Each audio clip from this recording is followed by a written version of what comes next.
എൻ്റെ പേര് ജെനി എന്നാണ്. ഞാൻ നെടുങ്ങപ്രയിൽ നിന്ന് വരുന്നു. ഞാനൊരു യാക്കോബൈറ്റ് വിശ്വാസിയാണ്. 2019 ഞാനിവിടെ വന്ന് ആദ്യമായിട്ട് ഉടമ്പടി എടുക്കുന്നത്. ആ സമയത്ത് ഞാനിവിടെ വരാൻ എൻ്റെ ഒരു കൂട്ടുകാരി പറഞ്ഞിട്ടാണ് ഞാനിവിടെ വരുന്നത്. എനിക്ക് വളരെയധികം ഡിപ്രഷനായിട്ടിരിക്കുന്ന ഒരു സ്റ്റേജിലാണ് ഞാനിവിടെ വരുന്നത്. ഒരുപാട് ഹോസ്പിറ്റലിൽ കൂടെ ഞാൻ പോയി പക്ഷേ ഒന്നിനും ഡിപ്രഷൻ മനസ്സിന് ഭയങ്കരമായിട്ട് പിടിച്ച് ഭയങ്കര വിഷമിച്ചിരിക്കുന്ന സമയത്ത് എൻ്റെ സുഹൃത്ത് എന്നോട് പറഞ്ഞു, ഇന്നൊരു സ്ഥലമുണ്ട്, നമുക്കിവിടെ പോകാമെന്ന് പറഞ്ഞിട്ട് അവളാണ് എന്നെ ഇവിടെ കൊണ്ടുവരുന്നത്. എനിക്ക് 10 വർഷമായിട്ട് എനിക്ക് പീരീഡ്സ് കറക്റ്റായിട്ടുണ്ടായിരുന്നില്ല. അതുകൊണ്ടേതായ ഹോർമോൺ വ്യതിയാനങ്ങളുടെ ഫലമായിട്ടാണ് ഈ ഡിപ്രഷൻ വരുന്നതെന്നാണ് ഡോക്ടർ പറഞ്ഞത്.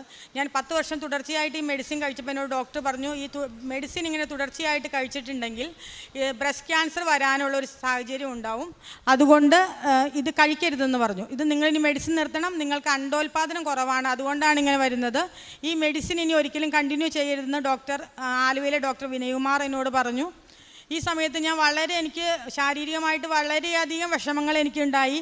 ഒരു ദിവസം ഞാനിവിടെ വന്ന് അച്ഛൻ്റെ ധ്യാനം കേട്ടുകൊണ്ടിരിക്കുന്ന സമയത്ത് ഒരാൾ സാക്ഷ്യം പറയണ കേട്ടിട്ട് എൻ്റെ മാതാവ്, എനിക്കും ഇങ്ങനത്തെ ഒരു അവസ്ഥയാണല്ലോ, എങ്ങനെയെങ്കിലും ഇത് മാറ്റിത്തരണമേ എന്ന് മാതാവിനോട് കണ്ണുനീരോടുകൂടി പ്രാർത്ഥിച്ചു.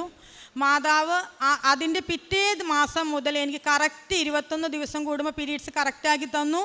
ഒരു മെഡിസിനും കഴിക്കാതെ തന്നെ ഇവിടുത്തെ തേനും ഉപ്പും ഞാൻ ഉപയോഗിച്ചു. 5 വർഷമായിട്ട് കറക്റ്റായിട്ട് എനിക്ക് പീരീഡ്സ് കറക്റ്റായിട്ട് വരുന്നു. രണ്ടാമതായിട്ട് എൻ്റെ സാക്ഷ്യം എന്ന് പറയുന്നത്, എന്നെ ഇവിടുന്ന് ഉടമ്പടി എടുത്ത് പോയി ഒരു ഒരാഴ്ചയ്ക്കുള്ളിൽ തന്നെ എൻ്റെ ഒരു കൈച്ചെയിൻ പുതിയതായിട്ട് വാങ്ങിയിട്ടുണ്ടായിരുന്നു. ആ കൈച്ചെയിൻ ഞാൻ ഓഫീസിൽ നിന്ന് ഇറങ്ങുന്ന വഴി അത് നഷ്ടപ്പെട്ട് ഞാൻ തിരിച്ച് ഓഫീസിലേക്ക് ഒരു 10-15 കിലോമീറ്റർ പോയതിന് ശേഷമാണ് ഈ കൈച്ചെയിൻ പോയതായിട്ട് ഞാൻ അറിയുന്നത്.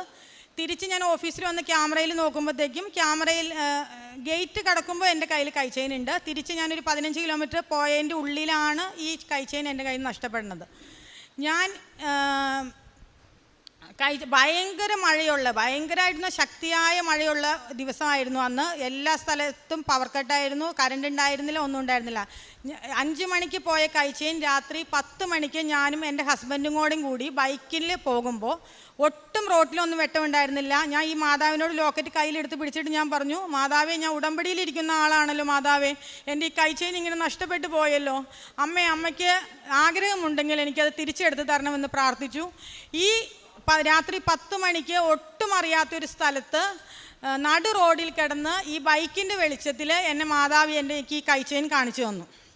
അത് എൻ്റെ മാതാവിൻ്റെ ഒരു കൃപ കൊണ്ടല്ലാതെ എനിക്ക് ഒരിക്കലും ഈ 5 മണിക്ക് നമ്മുടെ കയ്യിൽ നിന്ന് അഴിഞ്ഞു പോയ കൈച്ചെയിൻ രാത്രി 10 മണി വരെ അവിടെ കിട്ടുക എന്നുള്ളത് മാതാവിനൊരു കൃപയില്ലാതെ ഒരിക്കലും കിട്ടിയില്ല. അത് അങ്ങനെ എനിക്ക് തിരിച്ചു കിട്ടി.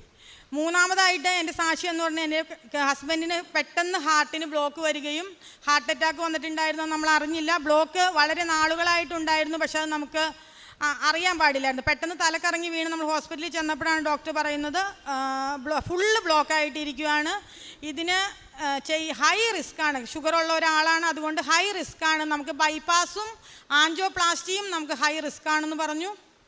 ഞാൻ ഉടമ്പടിയിലിരിക്കുന്നതുകൊണ്ട് ഞാൻ മാതാവിനോട് മുട്ടിപ്പായിട്ട് ഞാൻ പ്രാർത്ഥിച്ചു, മാതാവേ, എൻ്റെ ഹസ്ബൻഡിന് ഒരാപത്തും വരുത്തരുത് എന്ന് പ്രാർത്ഥിച്ചു. ഡോക്ടർക്ക് വരെ ചെയ്യാൻ ധൈര്യമുണ്ടായിരുന്നില്ല. ഞാനിത് ചെയ്യുന്നതിന് മുമ്പായിട്ട് ഞാൻ എൻ്റെ ഹസ്ബൻഡിനെയും കൊണ്ട് ഇവിടെ വന്നു, മാതാവിൻ്റെ അടുത്ത് കൊണ്ടുവന്ന്. അപ്പോൾ എല്ലാവരും എന്നോട് പറഞ്ഞു, ഇത്രയും ദൂരം യാത്ര ചെയ്യണോ? ഞാൻ പറഞ്ഞില്ല, എനിക്ക് മാതാവിൻ്റെ അടുത്ത് പോയതിന് ശേഷം മാത്രമേ ഞാൻ എൻ്റെ ഹസ്ബൻഡിനെ ആൻജിയോപ്ലാസ്റ്റിയോ ബൈപ്പാസാണ് ചെയ്യുകയുള്ളൂ എന്ന് പറഞ്ഞു. ഞാനിവിടെ എൻ്റെ ഹസ്ബൻഡിനെ കൊണ്ടുവന്നു. ഇവിടുന്ന് പ്രാർത്ഥിച്ചിട്ട് ഞങ്ങൾ തിരിച്ച് ഞാൻ ഡോക്ടറെ കാണാനായിട്ട് ചെന്നപ്പോൾ ഡോക്ടർ എൻ്റെ അടുത്ത് പറഞ്ഞു, ഒരു കാര്യം ചെയ്യാം, നമുക്ക് ബൈപ്പാസ് ഇപ്പോൾ തുടക്കത്തിൽ വെറുതെ കീറി മുറിക്കേണ്ടല്ലോ, നമുക്ക് ആദ്യം തന്നെ ആൻജിയോപ്ലാസ്റ്റി ചെയ്ത് നോക്കാം എന്ന് ഡോക്ടർ പറഞ്ഞു.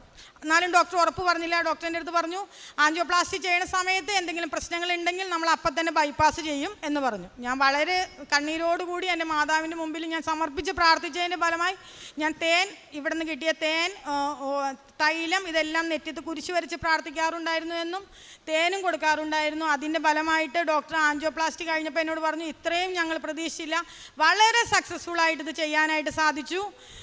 ഇപ്പോൾ നമ്മൾ ഒരേ പ്രാവശ്യം ടെസ്റ്റിന് പോകുമ്പോഴും ഡോക്ടർ പറഞ്ഞു, സാധാരണ നോർമലായിട്ടുള്ള ഒരു വ്യക്തിക്ക് എങ്ങനെയാണോ ഇടിപ്പും കാര്യങ്ങളും എല്ലാം ഉള്ളത്, അത് വളരെ കറക്റ്റായിട്ട് പോകുന്നുണ്ട് എന്ന് പറഞ്ഞു. അടുത്തതായിട്ട് എൻ്റെ ഉള്ള സാക്ഷ്യം എന്ന് പറയുന്നത്, ഞങ്ങൾ ഓഫീസിൽ ഞാൻ ഹസ്ബൻഡും ഒരു സ്ഥലത്താണ് വർക്ക് ചെയ്തുകൊണ്ടിരുന്നത്. ആ സമയത്ത് ഹസ്ബൻഡിന് ബ്ലോക്കും കാര്യങ്ങളൊക്കെ വന്നു കഴിഞ്ഞപ്പോഴത്തേക്കും നമ്മൾ ഓഫീസിൻ്റെ അടുത്തൊരു വീട് വാങ്ങാമെന്ന് വിചാരിച്ചിട്ടുണ്ടായിരുന്നു. ആ സമയത്ത് നമ്മുടെ കയ്യിലുള്ള പൈസ ഒക്കെ എടുത്തിട്ട് നമ്മൾ ഈ വീടിന് അഡ്വാൻസ് കൊടുത്തു. അഡ്വാൻസ് കൊടുത്തിരുന്ന സമയത്താണ് ഈ കമ്പനി വിൽക്കാനായിട്ട് ഓണർ തീരുമാനിക്കുന്നത്. ആ സമയത്ത് നമ്മൾ എഗ്രിമെൻ്റ് എഴുതിയിട്ട് ഏകദേശം 3 മാസം ആയിട്ടുണ്ടായിരുന്നുള്ളൂ. നമ്മളൊരു കുറച്ച് ലക്ഷം രൂപ അഡ്വാൻസ് കൊടുത്തിട്ടുണ്ടായിരുന്നു. ഇത് നമ്മൾക്ക് അവിടെ ഓഫീസിൽ ജോലി ഇല്ലാതിരിക്കുന്ന സമയത്ത് ഒരിക്കലും നമുക്ക് അവിടെ ഒരു വീടിൻ്റെ കാര്യമില്ല. ഓഫീസിൽ ജോലി ഉണ്ടെങ്കിൽ മാത്രമാണ് അവിടെ വീടിൻ്റെ ആവശ്യമുള്ളൂ. ഞാൻ മാതാവിൻ്റെ അടുത്ത് പറഞ്ഞു, മാതാവേ എനിക്കിവിടെ ജോലിയില്ല, എനിക്ക് ഈ വീട് എങ്ങനെയെങ്കിലും വിറ്റ് തരണം. ആ സമയത്ത് ആളുകൾ പറഞ്ഞു, നമ്മൾ പെട്ടെന്ന് വീട് വിൽക്കാൻ, ഈ വീടിന് എന്തെങ്കിലും പ്രശ്നമുണ്ടോ എന്നൊക്കെ ആളുകൾ അവിടെ ഇവിടെയും പറഞ്ഞു തുടങ്ങി. ഞാൻ മാതാവിന് ഇവിടുന്ന് കിട്ടി ഉപ്പിട്ട് ആ വീട്ടിൽ കൊണ്ടുവന്നിട്ട് പ്രാർത്ഥിച്ചു. അതിൻ്റെ ഫലമായി ലാഭത്തോടു കൂടി തന്നെ ഈ എഗ്രിമെൻ്റ് അവസാനിക്കുന്നതിന് മുമ്പ് എനിക്ക് ഈ വീട് വിൽക്കുവാനായിട്ട് സാധിച്ചു. അടുത്തതായിട്ട് ഞാനിപ്പോൾ സാക്ഷ്യം, എനിക്ക് എപ്പോഴും ഈ സാക്ഷ്യം പറയാൻ ഒരു പേടിയായതോ പറയാനുള്ളൊരു ഇതുകൊണ്ട് നമ്മൾ സാക്ഷ്യം എപ്പോഴും പറയാൻ വേണ്ടി മടിക്കും. കഴിഞ്ഞ പ്രാവശ്യം സിസ്റ്ററിൻ്റെ അടുത്ത് പറഞ്ഞു സാക്ഷ്യം പറഞ്ഞു, ഞാൻ പിന്നീട് പറയാമെന്ന് പറഞ്ഞ് തിരിച്ചു പോയതാണ്. ഈ 9-ാം തീയതി എൻ്റെ ക്രെഡിറ്റ് കാർഡിൽ നിന്ന് എനിക്കൊരു ICICI ബാങ്കിൻ്റേതാന്ന് പറഞ്ഞിട്ടൊരു കോൾ വരികയുണ്ടായി. ആ കോൾ വന്നപ്പോഴത്തേക്കും ഞാനത് വാട്സപ്പിൽ ഒരു മെസ്സേജ് അയച്ചു. ആ ലിങ്കിൽ ഞാൻ ഞെക്കി എഴുപ്പത്തേക്കും അതിൽ നിന്ന് എന്തോ എൻ്റെ ഫോണിൻ്റെ സ്ക്രീൻ അവർക്ക് കാണാൻ പറ്റുമായിരുന്നു എന്ന് തോന്നുന്നു. അപ്പോൾ ഇതിൽ OTP വന്നു. 41,098 രൂപ എൻ്റെ ക്രെഡിറ്റ് കാർഡിൽ നിന്ന് അവർ വലിച്ചെടുത്തു. ഈ വലിച്ചെടുത്ത് കഴിഞ്ഞപ്പോഴത്തേക്കും ഫ്ലിപ്കാർട്ട് പർച്ചേസ് അങ്ങനെ എന്തോ ആണ് വന്നത്. OTP നമ്മൾ പറയാതെ തന്നെ അവരെങ്ങനെയോ ഹാക്ക് ചെയ്ത് ആ ക്യാഷ് എടുത്തു.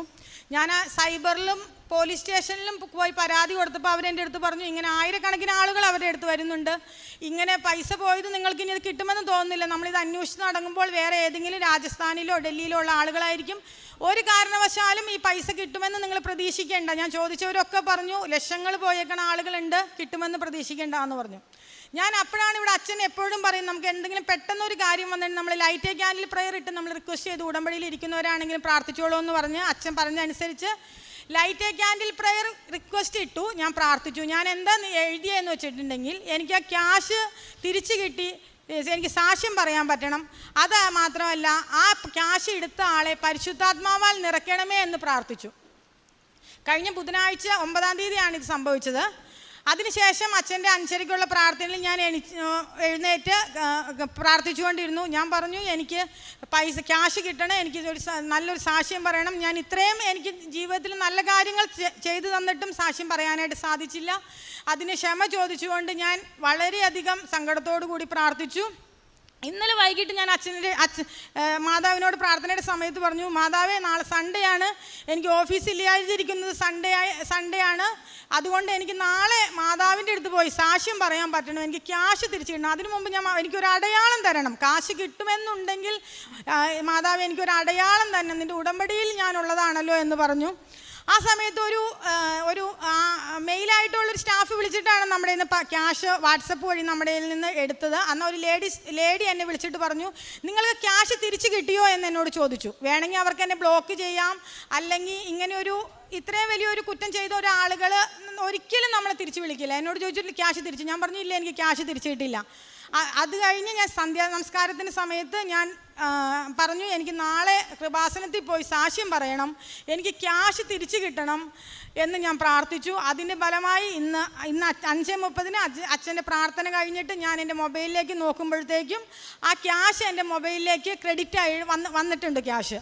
അങ്ങനെ ഇത്രയും ഞാൻ പറഞ്ഞവരൊക്കെ പറഞ്ഞത്, ഒരിക്കലും ഇങ്ങനെ ഒരു ഹാക്ക് ചെയ്തൊരു ക്യാഷ് എടുത്തിട്ടുണ്ടെങ്കിൽ ഒരു കാരണവശാലും ഈ ക്യാഷ് തിരിച്ച് കിട്ടൂല, തിരിച്ചു തരാൻ വേണ്ടിയിട്ടല്ലല്ലോ അവരെടുക്കുന്നേ, അങ്ങനെ പറഞ്ഞു. പക്ഷേ മാതാവ് അത്ഭുതകരമായി ഇടപെട്ടു, ആ ക്യാഷ് എനിക്ക് തിരിച്ചു കിട്ടി. ഇത്രയും ചെയ്തു തന്നു. ഇതിലും ചെറിയതും വലുതുമായിട്ട് ഒരുപാട് അനുഗ്രഹങ്ങൾ ഉടമ്പടി എടുത്ത് അന്ന് മുതൽ എനിക്ക് മാതാവ് ചെയ്തു തരുന്നു. എൻ്റെ മക്കളുടെ സാക്ഷ്യമുണ്ട്, മക്കളെ കൊണ്ടുവന്ന് പറയാൻ ഞാൻ ആഗ്രഹിക്കുന്നു. എന്നെ ഓരോ സമയത്തും എന്നെ കരുതലോടുകൂടി ഏത് പ്രതിസന്ധിയുടെ സാഹചര്യങ്ങളിലായിരുന്നാൽ പോലെയും മാതാവ് എന്നെ കരുതലോടുകൂടി നോക്കുന്നു. എൻ്റെ തിരുമുകുമാരനും മാതാവിനും വളരെയധികം നന്ദി പറയുന്നു. കാരുണ്യ പ്രവർത്തികൾ ഞാൻ ചെയ്യുന്നതെന്ന് വെച്ചിട്ടുണ്ടെങ്കിൽ, നമ്മുടെ വഴിയരികിലൊക്കെ ഇരിക്കുന്ന ആളുകൾക്കും, പിന്നെ നമ്മുടെ രോഗികളായി കിടക്കുന്ന ആളുകൾക്കും, അല്ലെങ്കിൽ ഒരുപാട് വയസ്സായിട്ട് മക്കളൊന്നും നോക്കാതെ ഇരിക്കുന്ന അമ്മമാരോ അല്ലെങ്കിൽ അച്ഛന്മാരോ ഒക്കെ ഉണ്ടെങ്കിൽ അവർ നമുക്ക് ചെന്ന് കാണും, അവരുടെ അടുത്ത് വളരെയധികം സ്നേഹത്തോടുകൂടി സംസാരിക്കും. എനിക്ക് കഴിയുന്ന രീതിയിലുള്ള സാമ്പത്തിക സഹായം ഞാൻ അവർക്ക് ചെയ്തു വരുന്നു. കൃപാസന പത്രങ്ങൾ ഞാൻ ഹോസ്പിറ്റലുകളിലും ദേവാലയങ്ങളിലും അല്ലെങ്കിൽ നമ്മുടെ വീടിൻ്റെ അടുത്തുള്ള ആളുകൾക്കും നമ്മൾ പറഞ്ഞ് പ്രാർത്ഥിച്ചത് കൊടുക്കുന്നു. അതുമാത്രമല്ല, എൻ്റെ അടുത്ത് ആര് എന്ത് വിഷമങ്ങൾ പറഞ്ഞാലും ഞാൻ പറയും കൃപാസനത്തിൽ പോകൂ, ഉടമ്പടി എടുത്ത് പ്രാർത്ഥിക്കൂ. എൻ്റെ ജീവിതത്തിൽ ഇങ്ങനെ പലതരത്തിൽ എനിക്ക് വളരെ ഡിപ്രഷനുള്ള ഒരാളാണ്. എനിക്ക് ആണെങ്കിലും എന്ത് പ്രശ്നം വന്നാലും എനിക്ക് സഹിക്കാൻ പറ്റൂല, അങ്ങനത്തെ ഒരു മാനസികാവസ്ഥ ഉള്ള ഒരാളാണ്. പക്ഷേ ഈ ഉടമ്പടി എടുത്ത അന്ന് മുതൽ എന്നെ മാതാവ് ഭയങ്കരമായിട്ട് കാക്കുന്നു. ഏത് പ്രതിസന്ധി സാഹചര്യങ്ങളിൽ എനിക്ക് ഉണ്ടായാൽ പോലും മാതാവ് എന്നെ രക്ഷിക്കുന്നു. ഇത്രയും ചെയ്തു തന്ന മാതാവിനും